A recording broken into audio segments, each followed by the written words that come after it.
আমি প্রায় 10 দিন আসলে দেশের বাইরে ছিলাম। আমি আপনাদের আন্দোলন এর আগেও দেখেছিলাম, তো এখনও চলতেছে। এটা অনাকাঙ্ক্ষিত এবং আপনাদের সাথে এর মধ্যে ন্যাক্কারজনক একটি ঘটনাও গতকালকে ঘটে গেল। আজকের সমস্ত পত্রিকায় তার ছবি পুলিশের সাথে।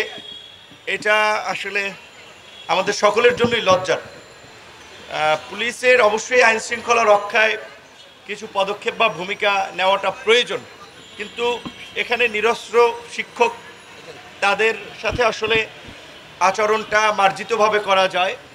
শিক্ষকদেরকে নিশ্চয়ই যৌক্তিকভাবে কথা বললে তারাও শুনবে, এবং এখানেরও যে শিক্ষকরা এসেছেন তাদের যৌক্তিক দাবি আদায়ের, এটা তাদের শুধু শিক্ষকদের না, এখানে বাংলাদেশের বিশেষ করে প্রত্যন্ত অঞ্চল থেকে শুরু করে অনেক অঞ্চলের শিশুদের আগামীর ভবিষ্যৎ নির্ভর করছে। আমরা দীর্ঘদিন ধরেই বলে আসছি যে শিক্ষাকে জাতীয়করণ করার, সর্বপর্যায়ের শিক্ষার দায়িত্ব সরকারকে এবং রাষ্ট্রের নেওয়ার জন্য। সেখানে প্রাইমারি বিদ্যালয়ের তৃতীয় ধাপে যে আপনার 5,000-এর মতো প্রতিষ্ঠান, যারা 4,129 জন, 59টি বাদ পড়েছে, তাদেরকে সরকারি করার জন্য আমার জানা মতে অনেকবার আলাপ আলোচনা হয়েছে, কিন্তু সিদ্ধান্ত হয় নাই, যার ফলে শিক্ষকরা একটা মানবতার জীবনযাপন করছে। এটা হওয়া দরকার। আমি ভেবেছিলাম যে আপনাদেরটা হয়ে গিয়েছে, বিশেষ করে ইবতেদায়ী এবং নন এমপিওভুক্ত মাধ্যমিক বিদ্যালয়ের শিক্ষকদের হয়। আমি ভেবেছিলাম আপনাদের দাবিগুলো হয়েছে। যেহেতু দুটো হয়েছে, আশা করি আপনাদেরটাও সরকার ইতিবাচকভাবে দেখবে। নতুন শিক্ষা উপদেষ্টা দায়িত্ব পেয়েছেন, তার সাথে আপনাদের আলাপ আলোচনা হয়েছে কিনা জানি না।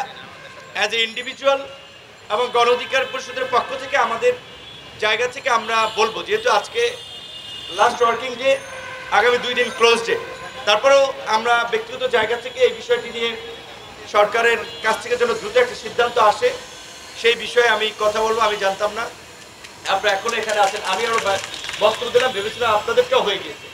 ওইখানে প্রতিবন্ধী বিদ্যালয়ের শিক্ষকদের একটি প্রোগ্রামে তাদেরও একই দাবি স্বীকৃতি, সেটি সমাজ কল্যাণ উপদেষ্টার সাথে কথা বলেছিলাম। আজকে সচিব উনি দেশের বাইরে থাকা ওনাদের প্রতিনিধিদের ডেকে কথা বলেছেন, আমিও ছিলাম।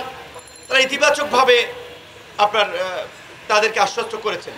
আপনাদের এটা হওয়া খুবই জরুরি, বিশেষ করে আমাদের এখনও প্রাথমিক এবং মাধ্যমিক লেভেলে অত মানসম্মত শিক্ষা আমরা নিশ্চিত করতে পারিনি।